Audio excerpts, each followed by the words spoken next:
Bonjour à tous, aujourd'hui nous sommes le 16 juillet. Je fais cette vidéo pour revenir sur la marmaille de la politique ivoirienne, la rencontre qu'il y a eu entre les présidents Alassane Ouattara, M. Konan Bédié et puis M. Laurent Gbagbo. Alors chacun a dû voir les images et puis moi, comme d'habitude, comme citoyen libre, je me présente, Djoubian, c'est mon surnom sur le net, et je me veux être un panafricain très convaincu. Et accessoirement seulement, je suis spécialiste de la France. Voilà, donc là, je vais vous montrer l'extrait, puis après, je vais vous donner mon point de vue, je vais vous donner mon sentiment. Hein, voilà, je vais vous donner mon humeur. Voilà, parce que là, tout le monde a vu là, et c'est incroyable. Allez, regardez. Bien, mesdames, messieurs, bonsoir. Merci d'être venus si nombreux.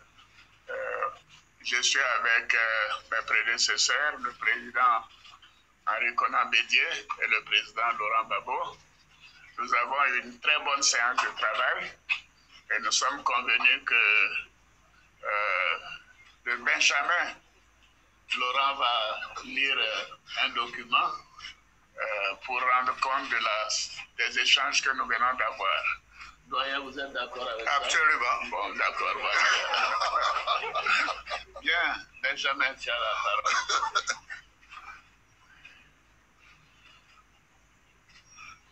La rencontre de ce jour a été une rencontre de retrouvailles pour renouer le contact et échanger dans la vérité leur vue sur toutes ces grandes questions. Le président de la République et ses deux prédécesseurs ont exprimé leur volonté de faire de cette première rencontre un levain de la décrispation du climat socio-politique national en Côte d'Ivoire. Le président de la République a salué la spontanéité de la réponse réservée à son invitation. Les présidents Henri Konan Bédié et Laurent Gbagbo, pour leur part, ont exprimé leur reconnaissance au président Alassane Ouattara pour son accueil fraternel. Je vous remercie. Voilà. Alors, je voudrais ajouter que je disais à mes prédécesseurs que les uns et les autres considèrent que c'est une réunion extraordinaire. Mais l'on doit considérer qu'elle est plutôt ordinaire et qu'elle sera régulière. Et chaque fois que mes prédécesseurs auront le temps de reprendre ces échanges, je leur ferai appel pour recueillir leur avis et leurs recommandations. Je trouve que ce sera une très bonne chose pour la nation d'entendre et d'écouter mes prédécesseurs, leur connaissance du pays, leur expérience, évidemment aussi le poids politique qu'ils représentent. Donc nous aurons l'occasion de nous revoir régulièrement en fonction de leur disponibilité. Merci beaucoup. Merci à tous. Bonne soirée. Voilà, bon, ça y est. Voyez-vous, ça, eh bien, écoutez, c'est pitoyable. Je sais pas pour vous, mais pour moi, quand je vois ça, mais c'est pitoyable. Je trouve même pas mes mots. Pourquoi? Parce que je me dis, mais comment ça se fait? On est en 2021 et qu'on se retrouve dans une situation comme ça où non mais je suis désemparé. Hein. Mais très franchement, et puis ce qui me tue, c'est qu'il y a des gens qui sont des partisans du président Laurent Gbagbo et qui ne supportent aucune critique. Et je dis, mais excusez-moi, chers frères et sœurs, vous êtes rentrés en religion et jusqu'à preuve du contraire, nous ne sommes pas en religion. Soyons d'accord là-dessus. Et que par conséquent, vous êtes hors sujet. Moi, je suis quelqu'un qui a beaucoup d'estime pour le président Laurent Gbagbo. Simplement, j'ai pas envie de rentrer en religion. Voilà, c'est la raison pour laquelle je passe mon temps constamment à signaler ce qui ne va pas. Et d'ailleurs, ce que je dis souvent, c'est que je dis, mais il est dans une situation d'être mal entouré. Et malheureusement, ça continue. C'est incroyable, hein? C'est incroyable, ça m'impressionne. Alors, je donne mon point de vue. Il a fait une lecture d'un communiqué pour résumer en gros ce qui s'est passé entre tous les trois. Parce qu'évidemment, chacun de nous, chaque citoyen ivoirien ou chaque panafricain, on aimerait bien savoir qu'est-ce qu'ils ont pu se dire. Donc, on ne fait que des imaginations, des hypothèses. Bon. Mais en réalité, la lecture du communiqué qu'il a faite là, mais elle aurait pu être faite par le porte-parole de M. Ouattara. Tout simplement. Et dire ça, pour moi, ça me paraît tellement banal, ça me paraît tellement évident, et je ne comprends pas que d'autres personnes puissent, comment dire, me faire des objections par rapport à ça. Je ne comprends pas. Parce que je dis que si ceux qui ne comprennent pas ça, ce que je viens de dire là, cette remarque que je fais là, qui est une remarque essentielle, mais c'est même pas la peine de continuer la route, hein. Ah oui, oui, non, parce que vous êtes hors sujet. Parce que vous êtes en religion. La religion, ça veut dire que c'est du dogme, on doit gober, on n'a rien à dire. Non mais attendez, mais qu'est-ce que c'est que ces gens-là? Zéro pointé. Et là, je suis encore gentil. Mais c'est pas possible. Mais regardez le contenu, et puis regardez la durée. Moins de 1 minute, ou voire même 2 minutes. Moins de 2 minutes, c'est sûr. Voilà. Mais peut-être 1 minute maximum. Je n'ai pas chronomé, mais c'est très court. Et Dieu seul sait si j'ai attiré leur attention en disant que il faut que lui, M. Laurent Gbagbo et M.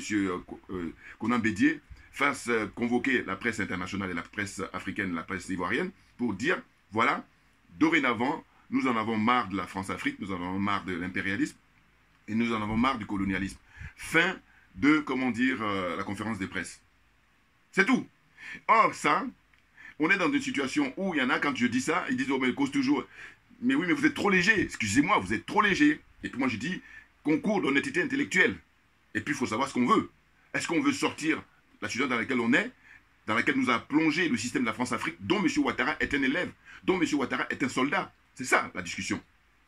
Là, ce qu'ils font là, ils lui donnent une tribune à M. Ouattara. En fait, ils sont en train de redorer son blason. C'est ça, ça fait mal au cœur. Enfin, mais comment ça se fait que vous ne comprenez pas ça? Non, mais attendez, si vous n'êtes pas suffisamment outillé, si vous n'êtes pas suffisamment armé, ne venez pas la ramener, hein, parce que nous, on est à un niveau très élevé. Bouya, non, mais c'est ça.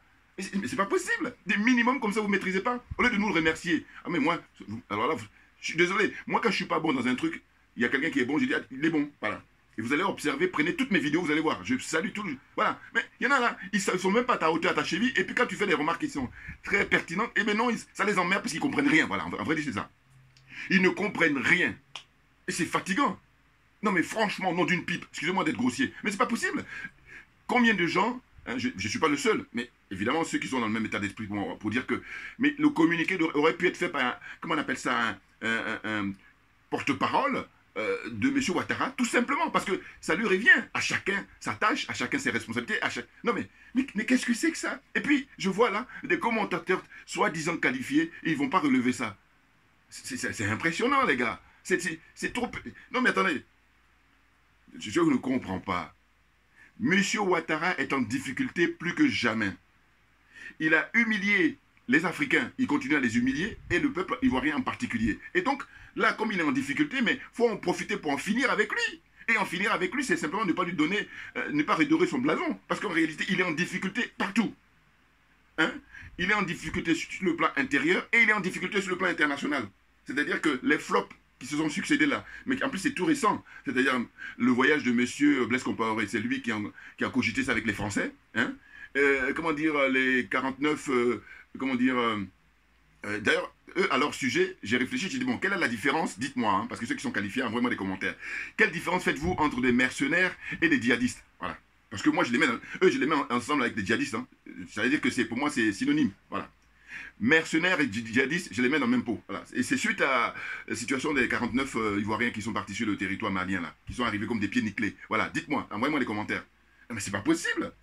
Donc, compte tenu du fait que ce monsieur, il est en difficulté, alors, au niveau intérieur, c'est quoi? Au niveau intérieur, il y a un mot d'ordre qui est lancé pour le 19 juillet, et ça, on ne lâchera rien, parce qu'il faut rendre hommage à cette grande dame, Mme Putcheri Balé, vraiment très grande dame, je dis sa place, actuellement, au minimum, c'est au Parlement ivoirien. Voilà. Hein, il y a beaucoup de gens qui prennent sa place là-bas. Voilà, c'est tout. Parce qu'il y en a qui ont juste le titre de député et puis ils branlent rien. Alors, évidemment, vous me direz, c'est pour ça qu'ils sont allés là-bas. C'est-à-dire avoir l'argent, les indemnités, avoir tous les avantages, voilà, mais pas d'inconvénients. Voilà. Alors que Mme Putcheri Balé, elle a eu 8 mois de prison et elle sort comme ça, mais dignement, et puis elle représente les sans-voix.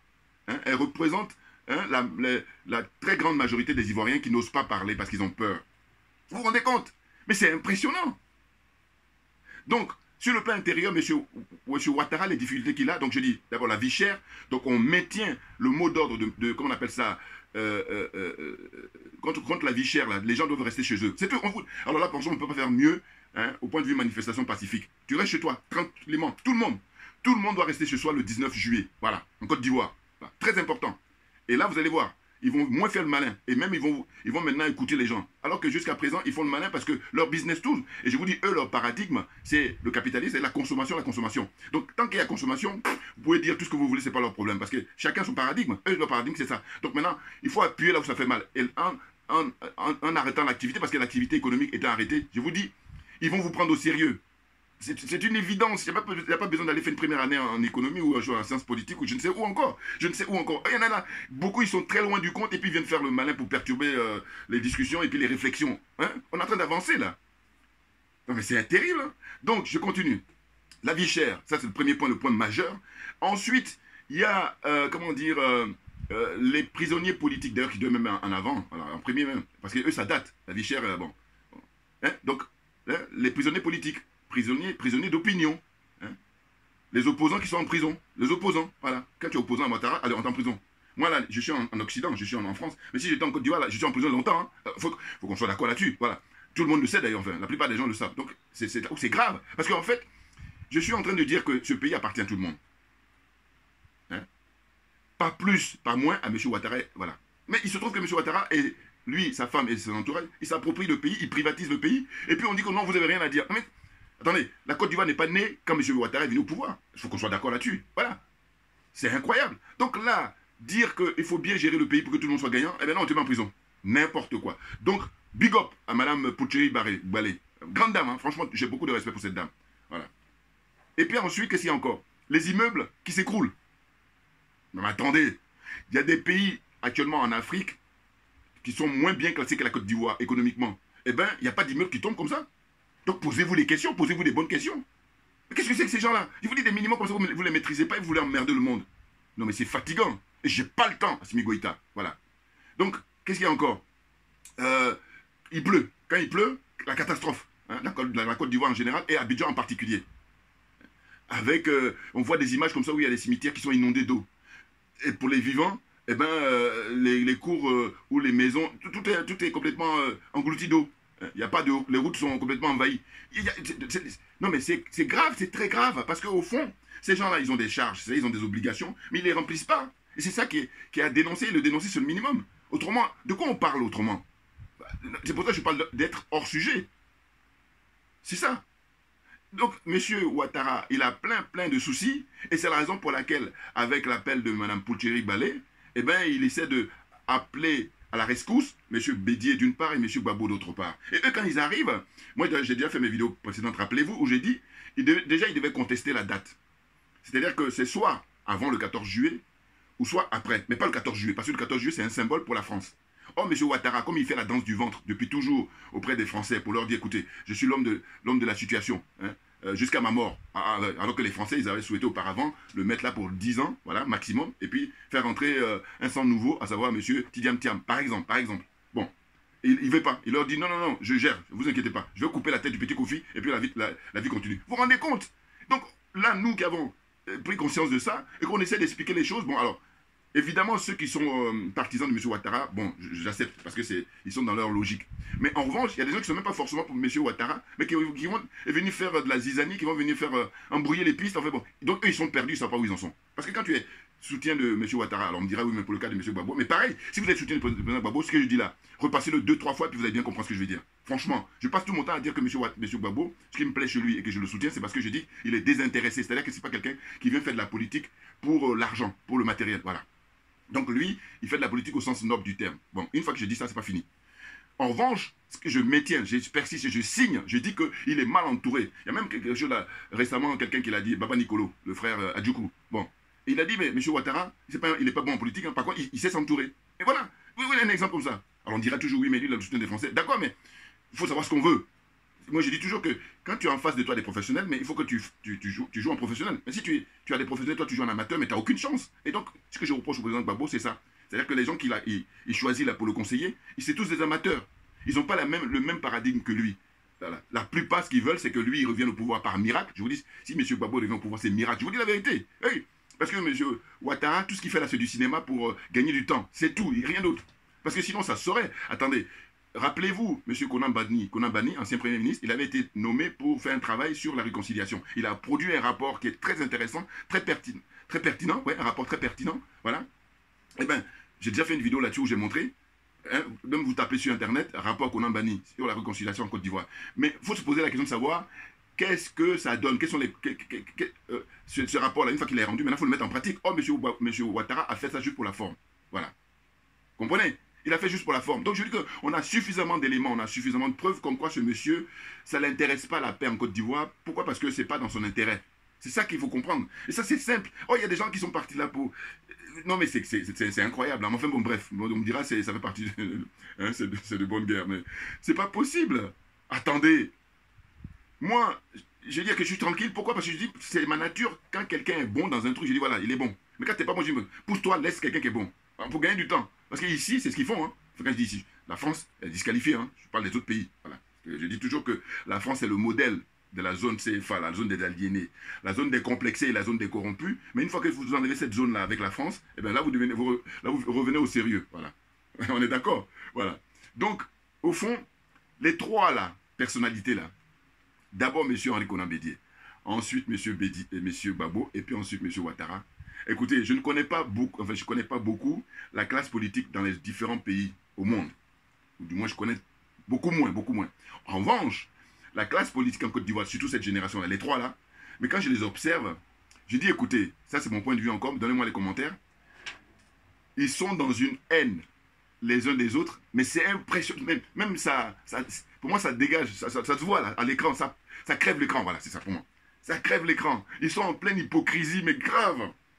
Je ne dis pas qu'ils ne s'aiment pas, hein, parce qu'ils disent qu'ils ne s'aiment pas encore, c'est moyen. Ils ont la haine. C'est-à-dire que la haine est très forte entre Henri Konan Bédié et M. Gbagbo, entre Henri Konan Bédié et M. Ouattara. Et ainsi de suite. Et réciproquement. Pour gagner du temps, je dis voilà. Moi, ça crève l'écran. Mais c'est depuis longtemps, c'est pas maintenant que je l'ai constaté. Vous voyez? Parce qu'ils sont tous dans la frustration. C'est-à-dire que M. Ouattara a peur de quitter le pouvoir parce qu'ils vont me demander des comptes. M. Gbagbo, lui, il dit qu'ils ne m'ont pas laissé travailler. Et M. Bédié, lui, il est le fils, comment dire, naturel d'Houphouët-Boigny. C'est le fils naturel, c'est le sang d'Houphouët-Boigny. Et à partir de là, dans sa tête, dans son fonctionnement, lui, le trône lui revient de droit. Et comme on l'a évincé, il ne peut pas supporter jusqu'à sa mort. Il faut comprendre ça. Et qui encore? Donc, là, regardez les images. Moi, j'aime beaucoup les images parce que quand ils vont aller s'asseoir, à un moment, on le montre ça. Hein. Regardez, vous allez sur YouTube, vous avez les images. Ils vont s'asseoir tous les trois, hein. Et puis, d'abord, M. Bédié prend place, M. Gbagbo prend place, et puis M. Ouattara, il est le dernier, je crois qu'il va aller prendre sa place. Mais quand il passait devant Bédié, on voit bien, mais c'est très intéressant. Enfin bon, les gens qui sont spécialistes, fait des études de sociologie ou de psychologie, moi j'adore, parce que c'est flagrant que là, Ouattara, dans son fort intérieur, il sait très bien que c'est un usurpateur, au sens où ils se connaissent en plus depuis de longues dates, hein, depuis des décennies aux États-Unis. Je crois même quand ils étaient tous les deux en études là-bas. Sachant que M. Ouattara est beaucoup plus jeune, encore qu'il faut vérifier. Parce qu'il y a nez vert. Je suis désolé, on va le dire. Le moment est venu de balancer tout. Hein. Non, parce que sinon moi je veux la vérité et la justice. Voilà. Et à partir de là, il faut mettre toutes les cartes sur la table pour qu'on avance une bonne fois pour toutes. Autrement, on va tourner en rond. Moi, ça ne m'intéresse pas. Je n'ai pas le temps, Assimi Goïta. Voilà. Donc j'ai dit. Là, M. Ouattara sait très bien, ou du moins tous les trois, ils savent qui est qui. Maintenant, en ce qui concerne le président Gbagbo, M. Gbagbo, lui, de tous les trois, c'est le plus politique. Voilà, c'est lui, je vous dis, qui est le plus politique. Mais sauf que, quand je le vois en train de lire le communiqué, là, ça me fait pitié même à la limite. Voilà, c'est pitoyable. Parce que non, en réalité, monsieur, de cette retrouvaille-là, de cette rencontre-là, hein, eh ben c'est lui qui est gagnant. Parce que l'image qu'il veut donner, mais c'est ça. Oh, il est en difficulté. Sur le plan intérieur et sur le plan international. Donc, un gars comme ça fait longtemps que les Ivoiriens ne veulent plus entendre parler de lui, et les Africains aussi, par la même occasion, eh bien, il faut en profiter pour en finir avec lui. Oh là non, vous êtes en train de lui donner la main, parce que lui, il est enfoncé là, et il est en train de partir, et puis vous dites non, donne la main. Inconsciemment, c'est ça leur problème. Mais oui, inconsciemment, c'est ça. Et c'est là, maintenant, doivent intervenir les conseillers. Et je dis, mais moi, je suis désolé, depuis que le président Gbagbo est sorti de prison, et puis là, je le vois comme ça, là, en Côte d'Ivoire, là, j'ai dit, mais moi, j'ai une bonne place pour le conseiller. Bien entendu, prenez mes vidéos, vous allez voir. Parce qu'il y a des gens qui sous prétexte qu'ils ont des diplômes, et bien, alors que non, mais vous êtes hors sujet, monsieur, allez-y, hors chose. Vous êtes ingénieur, vous êtes, voilà, vous allez briller là-bas. Mais par contre, on est en politique, là, vous n'êtes pas à la hauteur, les mecs. Mais bien, parce que je dis quoi? J'ai dit, bon, hein, avant cette rencontre-là, mais il est évident qu'ils ont tenu quand même des réunions, je suppose, ou j'espère, des réunions préparatoires pour dire, bon, monsieur le président, vous allez aller à cette rencontre-là, qu'est-ce que vous devez dire? Faites attention. Et puis, du brief et du débrief. D'abord du briefer. Mais ça, je suis curieux de voir comment ça s'est passé. Parce que sinon, comment on peut m'expliquer que M. Laurent Gbagbo, compte tenu du fait que des trois, c'est lui qui est le plus politique, hein, il soit rendu... Alors, d'autres vont dire, oui, mais... Là, attendez, je vais vous expliquer, hein, c'est là que je dis, attention, vous êtes... Non, mais il y en a qui ne sont pas à la hauteur. Donc, écoutez bien. Il y en a qui vont évidemment dire, mais non, c'est parce qu'il est le plus jeune. Mais excusez-moi, l'histoire du droit d'aînesse, en disant, voilà, tu es l'aîné, machin, tout ça, mais encore faut-il que l'aîné soit respectueux vis-à-vis du petit. Or, M. Ouattara ne respecte personne. Il ne respecte pas le peuple ivoirien. Il ne respecte personne. Les seules personnes que M. Ouattara respecte, c'est sa femme et puis les Français. Ou les Français et sa femme. Voilà, c'est tout. On est d'accord. Une fois qu'on est d'accord, eh bien, il faudrait mieux de prendre note de ce que je dis. Parce que personne ne il y en a qui ne comprennent rien, ils sont hors sujet, ils viennent débarquer sur le sujet, puis ils ne maîtrisent pas, et puis ils veulent fatiguer les gens. Ce que j'appelle le nivellement par le bas.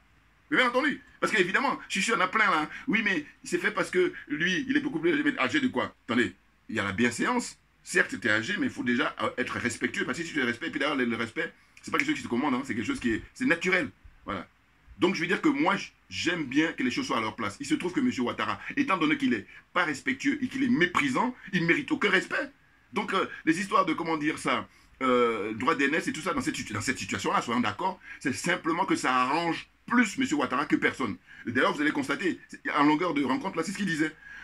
Mes prédécesseurs...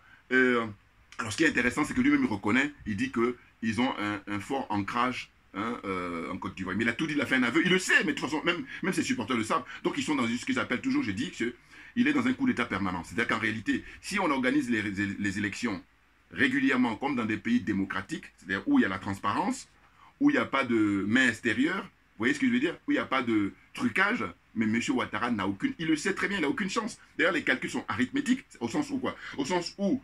même s'il s'est mis avec M. Bédier, mais malgré tout, les résultats, il faut toujours le rappeler ça, et comme moi ma religion c'est la vérité et la justice, les résultats du premier tour de l'élection en 2010, voilà, je rappelle ça encore, pour ceux qui ne savent pas, il y en a qui le savent, bon. Mais il faut le dire, parce que la vérité triomphe, voilà. En fait, premier tour, les scores, c'est que M. Gbagbo est arrivé en tête. Suivi de M. Bédier, Henri Konan Bédier arrivé en deuxième position. C'est la raison pour laquelle je dis toujours que quand je demande à Guillaume Soro de vider son sac, je n'oublie pas Henri Konan Bédier, qui vide son sac aussi. M'abrite-toi que tous ces gens-là qui vident leur sac. Oh non, non. Et c'est pour ça que je dis, on fait une fuite en avant, on est dans la marmaille de la politique ivoirienne, et avec ça, c'est pas la peine de dire, on va rêver de ce qui se passe au Mali. Non, non, vous êtes très loin du compte. On va rêver de ce qui se passe au Sénégal. Vous êtes très loin du compte. Et pour le coup, simplement, c'est une question de volonté. C'est une question d'honnêteté intellectuelle. Parce que si vous êtes honnête, on peut même gagner plus de temps, très vite même que le Mali, que le Sénégal. C'est quoi? C'est que mes préconisations par rapport au président Gbagbo, et bien entendu, compte tenu de sa notoriété, M. Henri Konan Bédier, compte tenu de leurs expériences, de leurs âges, qu'ils disent ça, qu'ils disent qu'on en a marre de la France-Afrique. C'est fini. Vous allez voir, la population aura compris, et puis la jeunesse va s'occuper du reste. Va assurer. Oh là non, mais c'est un préalable, hein. Et j'ai donné même l'image pour aller plus loin, je vous ai dit, c'est un peu comme... Vous savez, vous avez les allumettes, et puis vous avez le frottoir. Hein? Pour passer. Il va falloir qu'il y ait ce contact-là. Sinon, tu peux rester jusqu'à la fin des temps. Eh bien, c'est la même chose. Tant que... Mais sans prétention, mais simplement, comme je dis, moi je suis... comment dire, un patriote, je suis un panafricain, et puis j'aime la gestion de la chose publique, c'est pour ça que les inspirations viennent. Alors, ce que je dis là, il n'y a rien de... Pour moi, extraordinaire, mais il y en a d'autres, enfin, comment, ils y pensent pas, tu le dis, on le dit, ah frère, franchement, on prend note. Il y a des frères qui le font, voilà, frères et sœurs. Mais il y en a d'autres là, ils sont de mauvaise foi. Mais je ne suis plus rien pour vous parce que la jalousie, je vous dis, c'est ça qui nous mine. Voilà, hein, je dis là. Hein, quand vous faites aliénation, complexe et corruption, vous mettez la jalousie en quatrième position qui caractérise cette zone-là, la zone du franc CFA là. Or, je dis qu'on peut se battre contre ça pourvu simplement qu'on y mette la bonne volonté. C'est tout. Donc, il n'y a rien de sorcier. On est d'accord. Bouya! Alors, on avance. Donc, vous voyez, hein, M. Ouattara, eh ben, on a une bonne occasion pour l'expulser du palais présidentiel, hein, pour établir définitivement la réconciliation entre les Ivoiriens. Oh là, non. Ils sont dans la marmaille. Ils sont dans... En fait, je crois que M. Gbagbo, pareil, et tous ceux qui l'entourent, on attend les élections. Mais les élections, tant que M. Ouattara est là, M. Ouattara ne voudra jamais céder. Faisons les paris. Les paris sont ouverts. Il ne voudra jamais. Et je dis, où il enfonce le clou, c'est que quand bien même il sera mort, il veut que quelqu'un de son parti, c'est-à-dire en l'occurrence son fils là, hein, Birahima Ouattara, là, voilà, il veut qu'il le remplace. Ou, si ce n'est pas Birahima, mais ça va être quelqu'un vraiment qui va faire de manière à ce que, même qu'il soit mort, eh ben, on ne peut pas le poursuivre. Enfin, je veux dire au sens où on ne peut pas récupérer ses biens. Et que ça soit une continuité comme ça, comme s'il était toujours vivant. Donc, il faut bien le comprendre. Et à partir de là, on ne peut pas faire l'économie d'une révolution. Ah oui. Non, parce que si on lui parle le langage, comment dire, diplomatique, on lui parle le langage de paix, il ne veut rien savoir, on fait comment? Mais c'est la révolution. Oh, quand je dis ça, mais c'est du bon sens. Mais c'est impressionnant. Et il y en a qui sont mauvaise foi. Pourquoi? Parce qu'au fond d'eux, même ce que je dis, ils savent que c'est vrai. Mais par contre, ça les emmerde de le reconnaître. Eh bien, j'ai pas le temps, Assimi Goïta. J'ai pas le temps. N'importe quoi. Ben oui. Qu'est-ce que c'est que ça? Moi, je vous dis, rien ne me tue dans cette vie que quand je vois quelqu'un qui est brillant, quelqu'un qui a, comment dire, des potentiels, et puis c'est pas utilisé. De tous les trois, M. Gbagbo est le plus brillant en matière politique. Mais il est réduit sous prétexte que oui, il est le plus jeune. Alors que non, pour que je valide ça, il faut que M. Ouattara soit respectueux. Et dites-moi, qui, à part les soutiens de Ouattara, hein, voilà, il n'y a que eux seulement. Eux, c'est leur problème. Ça, eux, je comprends, voilà. Et encore, ceux qui sont soutiens de Ouattara, et qui sont en Côte d'Ivoire, circonstances atténuantes. Mais ceux qui sont soutiens de Ouattara, qui vivent aux États-Unis, alors qu'il y a la démocratie là-bas, qui quand même, bon, c'est même pas comparable, qui vivent au Canada, qui vivent en Belgique, qui vivent en France, enfin, bon, non, la France, ça, c'est, voilà, pareil que les Français CFA, enfin, zone français CFA, mais qui vivent en Allemagne, qui vivent, vous voyez ce que je veux dire, en Russie, au Japon, voilà, hein, les pays où la démocratie, elle tourne, il n'y a rien à signaler. Quand on fait les élections, il n'y a pas de quelqu'un qui a le rhume, enfin, au sens de dire, on va le blesser, ou non, voilà, vous voyez. Donc, ces gens-là, mais circonstances aggravantes, au sens où je dis, mais comment vous pouvez vivre dans ces pays-là? Et comment ça se fait que tout tourne bien? Mais tout tourne bien parce que chacun a sa place, hein? Quand l'occasion d'une élection, c'est pas l'occasion de pouvoir sortir les couteaux ou je ne sais quoi pour commencer à se... Hein, que je te surnomme les microbes, mais n'importe quoi. Après, ils disent qu'ils sont civilisés. Après, ils disent que ouais, nous sommes développés. Mais de quoi? Non, il y a des minimums qu'il faut maîtriser. Si ce n'est pas le cas, c'est comme quand tu vas à l'école. CP1, CP2, C1, ainsi de suite. Mais là, tu as des gens, ils n'ont même pas le niveau et ils disent que ouais, je suis dans l'université, je suis universitaire. Ou hein? Non, mais attends, vas-y, à la pratique, il n'y a plus personne. Voilà, à la pratique, mais c'est ça donne les... Hein, comment on appelle ça, les jeunes qui agressent les gens là qu'on appelle les microbes là, voilà. C'est ça que ça me fait penser à ça. Dans la pratique. Et oui, parce que en apparence, tu dis que tu es développé, mais c'est quoi ces trucs-là? Non. Un pays qui est développé, hein, un pays qui a évolué, non, il n'y a pas ça. Voilà. Il y a le respect hein, des individus, respect, comment dire, individuel et respect collectif. Le droit à l'expression, qui est le minimum pour un être humain. Ben oui, sinon, hein, tu as dû être considéré comme un animal. Il faut qu'on soit d'accord aussi là-dessus. Vous comprenez? Donc il y a tout ça. On assiste à ces spectacles-là. Et je disais tout à l'heure que la date du 14 juillet, ben, eux, ils auraient pu dire non, finalement, soit on le fait avant, c'est-à-dire le 10 juillet par exemple, hein, parce qu'il ne faut même pas que ça soit le 13 juillet, parce que le 13 c'est approximatif du 14. Le 10 juillet, le 8 juillet, tout ce que vous voulez, et puis, ou alors on le fait le 7 août, et ce serait même plus intéressant, même si c'est une pseudo-indépendance, au moins, je trouve que ça c'est un peu plus intéressant que de faire ça le 14 juillet. Alors d'aucuns vont dire, oui mais ça recule, mais attendez, si on a attendu, le président Gbagbo est rentré en Côte d'Ivoire depuis 1 an, hein, il est rentré en juin 2021. Et il a rencontré déjà M. Ouattara. Et puis quand il l'a rencontré, quel était le bilan? Quel était le bilan? Rien. Hein? Pas grand-chose. Donc à partir de là, si on a pu attendre, on n'est pas à 1 mois près. Il faut qu'on soit d'accord. Là aussi, pareil, ceux qui sont honnêtes vont valider ce que je dis. Et ceux qui sont malhonnêtes, qui font le nivellement par le bas, eh bien eux, voilà. Et j'ai pas le temps. Voilà. Mais vous voyez? Et toutes ces analyses que je fais, pour moi ça coule de source, hein, j'ai rien écrit. Mais parce que quand je regarde les images, je me dis, mais qu'est-ce que c'est que ça? Qu'est-ce que c'est que ça? Hein? M. Ouattara, quand il y a eu les 49 là, qui sont allés en aventure là-bas, hein, je vous dis, leur expérience, j'ai pensé dorénavant, j'ai dit, quelle est la différence entre les djihadistes et les mercenaires? Donc ces gens-là, je les classe comme djihadistes. Voilà, on est d'accord. Donc qu'est-ce qu'il fait? Alors que les autorités maliennes, qui sont des gens dignes, qui sont des hommes professionnels, qui sont des hommes d'État, eh bien, ils ont pris contact avec les autorités ivoiriennes, quand ils ont arrêté les 49 zozos là, et leur ont dit, mais dites-nous, on a vos ressortissants ici avec les passeports ivoiriens, qu'est-ce qu'ils foutent ici en grand nombre? Ils sont arrivés avec 2 aéronefs. Premier aéronef à atterrir à Bamako, c'est bourré d'armes, voilà, des armes lourdes, des armes de guerre, donc pour tuer l'être humain. Voilà. Et deuxième, maintenant, eux, ils sont là-dedans. Et quand on les contrôle, ils ont les passeports ordinaires. Hein, il y en a qui disent qu'ils sont étudiants, il y en a qui disent qu'ils sont menuisiers, n'importe quoi. Voilà. Vous voyez? Donc, quand on leur demande, le jour même, les autorités ivoiriennes, eux tous, que ce soit le chef d'état-major, que ce soit le ministre de la Défense, ministre des Affaires étrangères, Premier ministre, tout le monde dit non, non, non, ce sont nos ressortissants, certes, mais par contre, leur mission, on n'est pas concerné. On ne sait pas. Bon. Et c'est quelques jours après, on voit une déclaration, M. Alassane Ouattara, suite à un conseil de guerre, là, je ne sais pas quoi, une connerie comme ça. Et lui, il dit maintenant, veuillez libérer immédiatement les 49. De qui se moque-t-on? Non mais attendez, vous savez, moi je suis pour préserver la vie humaine évidemment, mais par contre je suis dans la rigueur, et puis je suis dans le sérieux. Ah, mais oui, non mais attendez, mais qu'est-ce que c'est que ça? Ces gens-là viennent pour tuer des gens, et puis tu demandes comme ça, et la contradiction ça part dans tous les sens, mais simplement, vous savez ce que je dis souvent c'est ça, je dis mais quand vous êtes libre, eh bien vous agissez de manière correcte. de manière générale. Hein. Alors que quand vous n'êtes pas libre, et c'est ce qui est le cas de M. Ouattara, il fait n'importe quoi. Pourquoi? Mais parce qu'en réalité, il y a eu échec, il a échoué. Et c'est la raison pour laquelle la France, l'ONU, les Allemands, tout le monde dit non, non, non, on n'est pas concerné, enfin on ne sait pas de quoi il parle. Voilà. Et on le ridiculise.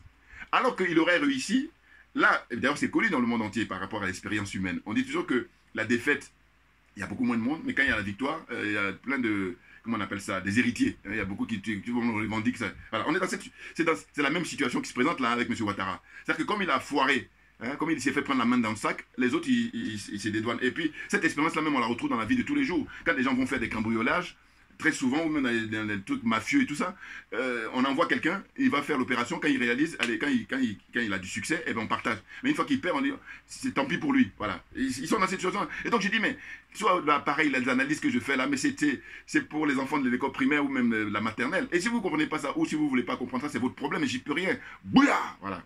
Voilà. Hein? Prenez de la graine, je suis désolé, qu'est-ce que vous voulez que je fasse? Pourquoi? Parce que des gens, comme je vous dis souvent que la nature a horreur du vide, il y a des gens très qualifiés, hein, ils ont de très très bons diplômes, ils ont de très bons parcours et tout, mais la différence entre eux et moi, c'est quoi? C'est qu'ils sont aliénés, ils sont complexés et ils sont corrompus. D'abord corruption morale et ensuite corruption matérielle, voilà. Et à partir de là, ils ne peuvent pas concurrencer avec moi. On est d'accord. Je vous dis, si YouTube, il jouait le jeu, mais moi je suis beaucoup plus que ça. Il y a des frères qui sont honnêtes qui reconnaissent ça, hein. Bien entendu. Parce que des fois, il y en a qui me disent, oui, mais moi je fais un pouce bleu, ça marche pas. Mais c'est pas moi, hein, c'est pas mon fait, c'est YouTube qui bloque. On est d'accord? Donc il faut partager au maximum mes vidéos, sachant que vous pouvez me retrouver sur VK, sur Twitter, sur Facebook, vous pouvez me retrouver là-bas. Il faut partager au maximum. Ça ne mange pas de pain et c'est vraiment le minimum que vous pouvez vous assurer. Maintenant, en ce qui concerne les trollers, je leur dis, eux, qui partagent mes vidéos parce que c'est le minimum que je vais leur demander. Bouya. Voilà.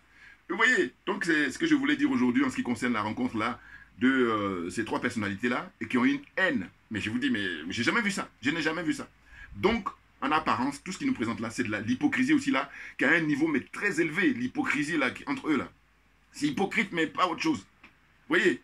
Et c'est dommage que M. Bédier et M. Gbagbo, ils prennent pas conscience avec leur entourage, là, leurs conseillers, pour en finir avec M. Ouattara. En finir avec lui, c'est dire que comme il est en difficulté, il n'a jamais été aussi en difficulté là en 2022, mais faites l'affaire. Oh là non, parce qu'ils ne sont pas à la hauteur, c'est tout ce que ça veut dire. Hein. Je suis désolé, là encore, les partisans de Gbagbo, ils vont venir encore à la charge. Mais non, mais attendez, calmez-vous. Parce qu'on n'est pas au même niveau. Hein. Et puis moi, je vous dis, la vérité et la justice, voilà, c'est ma religion. Voilà.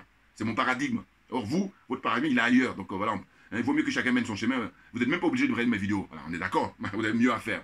Vous avez mieux à faire. Mais si par contre, vous continuez à regarder mes vidéos, c'est que vous y accordez de l'intérêt. Donc, ferme-la. Un clin d'œil au frère Mbalambala. Ferme-la. Mais oui, c'est tout. Qu'est-ce que je dis d'autre? Bon. Donc voilà, on en est là, Monsieur Ouattara se fait plaisir, parce qu'il voit que, comme dit un frère Yam, enfin c'est pas Yam, non c'est pas Yam, c'est un autre, hein, il est sur Afrique Média là, très très bon au niveau de l'analyse géopolitique et tout, il dit mais Monsieur Ouattara a domestiqué hein, l'opposition ivoirienne, il a tellement raison de dire ça, oui, il les a domestiqués à tel point que il dit chacun doit jouer son rôle, et là il joue. Voilà, vous allez voir que le Benjamin va prendre la parole. Mais moi, je m'attendais à autre chose au niveau du contenu, de la communication. Au niveau voilà, je m'attendais à autre chose. Mais quand j'ai vu ce qui est dit dedans, j'ai dit, mais non, ça relève du porte-parole de M. Ouattara, c'est tout. Hein? Mais qu'est-ce que c'est à se ridiculiser à ce point-là? Ah là là, la pauvre Côte d'Ivoire. Ah oui. Mais bon, cela dit, c'est une question de génération. Et toujours pareil, je n'oublie pas la célèbre phrase de Frantz Fanon, le grand Frantz Fanon, le grand panafricain, avant l'heure. Frantz Fanon qui disait à l'époque, il a écrit « Chaque génération doit, dans une relative opacité, découvrir sa mission, soit l'accomplir ou soit la trahir. Nous avons décidé, nous les panafricains, très convaincus, d'accomplir notre mission. » C'est la raison pour laquelle vous allez voir ce qui se passe au Sénégal là, très bientôt, le 31 juillet. C'est l'opposition dirigée par Ousmane Sonko qui vont remporter la très grande majorité des sièges là-bas. Quand bien même hein, la liste des titulaires n'a pas été validée. Quand bien même, parce que le peuple sénégalais, en revanche, a une maturité politique. C'est ça que je dis toujours, dans la zone francophone. Là, vous avez des pays qui sont très en avance au niveau de conscience politique. Et il y en a d'autres qui font le malin, ils sont bling-bling, mais en réalité, ils n'ont pas tant que ça. Voilà. Et oui. Et puis, comme moteur, hein, comme locomotive, on a son excellence, hein, l'imperturbable Assimi Goïta. Total respect, monsieur. Ah oui, le frère. Ah oui, vous assurez. Vous êtes des gens sérieux, vous êtes des professionnels. Il n'y a rien à dire. Hein, comme on dit, on ne change pas une équipe qui gagne. Avec le Premier ministre Choguel Maïga, dont j'ai écouté même avant de faire cette vidéo, je l'ai écouté là, mais il a tout raconté, en détail, ce qui s'est passé. Il dit, mais écoutez, nous avons pris le soin, la bienséance, on a contacté nos homologues, enfin, nos homologues, nos confrères, là, nos frères, c'est encore plus fort, hein, pour leur dire, écoutez, qu'est-ce qui se passe? Ces 49 là qui viennent là, ils ne viennent pas à un mariage, ils ne viennent pas à un baptême, ils ne viennent pas à je ne sais pas quoi, ils viennent pour nous tuer. Alors, comment vous expliquer? Et dans un premier temps, ils disent, ah non, ils n'ont pas d'ordre de mission, on ne sait pas. Et puis le lendemain ou 48 heures après, on dit, non, faut les libérer. Mais de quoi? Si la Côte d'Ivoire n'est pas un pays de droit avec Chou Ouattara, eh bien le Mali est un pays de droit. C'est un pays indépendant et un pays souverain. C'est la raison pour laquelle, je vous dis même, moi, si vous voulez écouter mes petits conseils, j'ai un frère là-bas qui dirigeait le pouvoir, frères et sœurs, il faut qu'il y ait un procès retransmis à la radio et à la télévision malienne. Et puis aussi sur Afrique Média, par exemple. Et ça ne mange pas de pain. Prenez ça, allez. Bouya, ben oui. Et tout ça, c'est pour qu'on avance. Les gens nous humilient depuis des siècles et ils entendent ne pas changer. Et puis, parmi nous, il y a des gens qui sont brillants, il y a des gens qui ont compris. Et là, c'est les minables, là, les sorciers, là. Bouya, non mais franchement, c'est pas possible. Ce spectacle-là qu'ils donnent. Voilà. Et puis ils sont là. Je suis sûr qu'eux, ils se disent, on verra les élections. Non, mais les élections, M. Ouattara, il va vous neutraliser. Parce qu'il sait quoi faire. Il a la France là. Maintenant, j'ai dit, ce qu'il faudrait, c'est plutôt demander la fermeture de la base militaire française qui est en Côte d'Ivoire. Ça, c'est l'absolu. Je dirais même avant le franc CFA. C'est l'absolu. Mais bien entendu. Oh là, non. C'est tabou. C'est tabou. C'est leur totem. On ne peut pas parler de ça. La base militaire française qui est implantée en Côte d'Ivoire. Or, cette base militaire-là, Dieu seul sait le rôle qu'elle joue pour assassiner, pour déstabiliser tous les pays africains en général. Je parle d'Afrique noire, hein, parce que l'Algérie, eux, ils rigolent pas. Voilà. C'est des pays dignes. Les dirigeants algériens sont dignes. Voilà. C'est ce qu'on attend de quelqu'un qui dit que tu es représentant. Mais tu dis que tu es représentant et puis tu n'as aucune dignité. Voilà. Tu ne peux que oppresser ton peuple. Hein. Tu te prends pour un dieu et puis tu oppresses ton peuple. Qu'est-ce que ça a comme sens? Alors que c'est le peuple qui est Dieu. C'est le peuple qui est souverain, qui est patron. Voilà. N'importe quoi. Donc merci à vous tous pour votre attention. Et puis évidemment, je reviendrai dans les heures qui viennent ou dans les jours qui viennent pour les autres faits de l'actualité. Merci à vous tous et puis on lâche rien parce que c'est nous qui avons raison. Voilà.